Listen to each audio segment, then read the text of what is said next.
آج ہم سلمان اظہری صاحب کو سنتے ہیں۔ علم کے حوالے سے کافی اچھی گفتگو کی ہے انہوں نے۔ لا علمی کی بنیاد کے اوپر وہ کام کرتے ہیں یہ سوچ کر کے کہ یہ کام کریں گے تو ہمیں دین کا جذبہ پیدا ہوگا، یہ سوچ کے ہم وہ کام کرتے ہیں، لیکن حقیقت میں وہ دین کا جذبہ پیدا کرنے کا طریقہ نہیں ہوتا ہے، بلکہ دین سے متنفر کرنے والی چیز ہوتی ہے وہ۔ لیکن لوگ اس کو دین کا جذبہ پیدا کرنے کا طریقہ سوچ کر کے وہ کر رہے ہوتے ہیں لا علمی کی بنیاد کے اوپر۔ دین کا جذبہ پیدا کرنے کا طریقہ ہے خدا کا خوف اور علم ہونا، پہلے نمبر پر قرآن کا علم۔ تو یہ چیزیں ہیں جو اصل دین کا جذبہ پیدا کرنے والی چیزیں ہیں، لیکن لوگ ان چیزوں سے ہٹ کر کے اور ایسے ایکٹیویٹیز کرنا چالو کر دیتے ہیں جو دین کا جذبہ پیدا کرنے کا نہیں ہوتا ہے، بلکہ دین سے متنفر کرنے والی چیزیں ہوتی ہیں۔ تو چلیے سنتے ہیں۔ آج کی میلاد میں یہ کہنا چاہوں گا، بڑے افسوس کے ساتھ میں کہتا ہوں، اس رسول پاک کا سب سے بڑا انقلاب علم کا انقلاب تھا، لیکن 14 صدیوں کے بعد سب سے زیادہ جاہل اسی رسول کی امت نظر آ رہی ہے۔ سب سے زیادہ بے پڑھی لکھی یہی قوم نظر آتی ہے۔ ان پڑھوں میں ہمارا شمار، نہ لکھنے والوں میں ہمارا شمار، اکثر تھمب امپریشن والے بہت ہمارے درمیان۔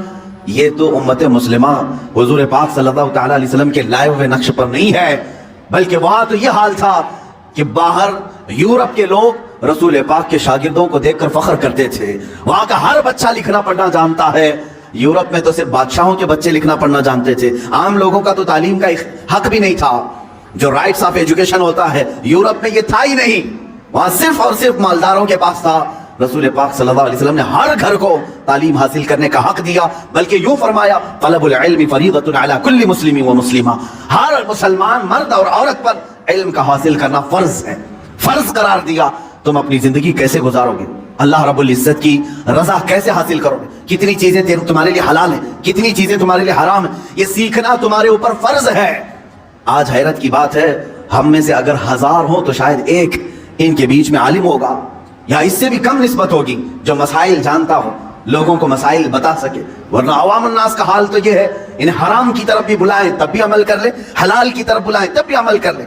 حاطب اللیل اس کو کہا گیا ہے، رات میں لکڑیاں جمع کرنے والے کی مثال جاہل کی ہے۔ جاہل آدمی رات کو لکڑیاں جمع کرنے والے کی طرح ہے۔ حدیث پاک میں ملتا ہے، کیوں؟ رات میں ٹوکرا لے کر جو لکڑیاں جمع کرتا ہے اسے دکھتا تو کچھ نہیں، لکڑیاں بھی رکھتا ہے، کنکر بھی، پتھر بھی، جو ہاتھ میں آئے گوبر بھی، سب ڈال لے گا اپنے ٹوکرے میں، اسے پتہ ہی نہیں ہے کیا جمع کر رہا ہے۔ جاہل کی مثال ایسی ہے، حلال بھی کرے گا، حرام بھی کرے گا، واجب بھی کرے گا، مکروہ بھی کرے گا، سب کچھ کر جائے گا، اسے پتہ ہی نہیں ہے۔ جہالت اسلام کے لیے سب سے بڑا داغ ہے۔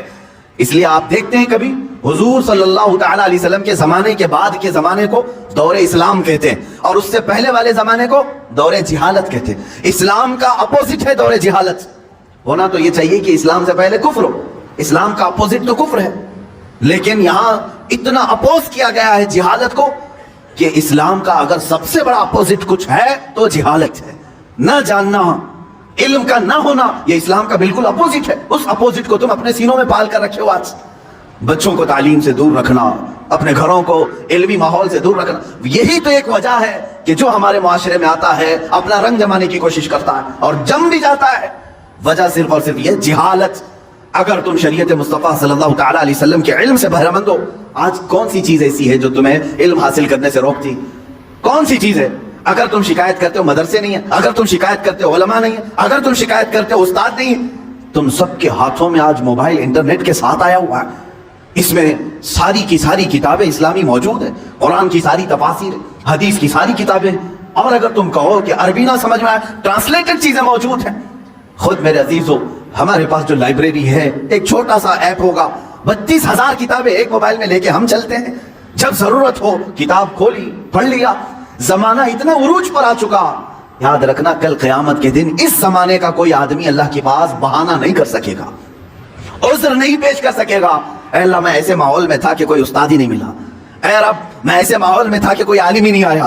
تم تو عذر نہیں کر سکو گے، کم سے کم یہ بات یاد رکھو، پکڑ ہوگی، کیونکہ رب تبارک و تعالیٰ یہ فرمائے گا، میں نے تو اپنا رسول بھیجا تھا اس لیے کہ علم عام ہو، تم نے تو علم کے سارے دروازے بند کر لیے، سارے دروازے بند کر۔ عزیزان گرامی اوقات، اس ریولوشن کی میں بات کر رہا ہوں جو علمی انقلاب تھا، روحانی انقلاب تھا۔